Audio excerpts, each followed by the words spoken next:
ગૃહમંત્રી હર્ષ સંઘવીજીને પૂછવા માંગુ છું કે શું ફરી એકવાર આપ ટીવી મીડિયામાં આવીને એમ કહેશો કે એક પણ ચમરબંધીને છોડવામાં નહીં આવે?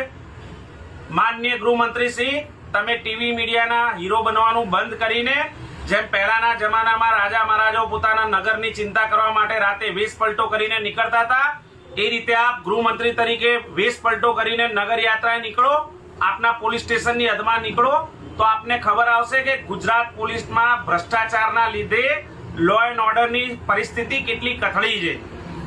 આપણે આવા દ્રશ્યો ભૂતકાળમાં યુપી બિહારની પૃષ્ઠભૂમિ પર જ જોયા છે. મિત્રો, આપ જોઈ રહ્યા છો ગઈકાલના વિડીયોના દ્રશ્યોમાં કે પોલીસ કઈ રીતે આ આતંકીઓથી, આ લુખ્ખા તત્વોથી ડરીને પોલીસ ભાગી રહી છે.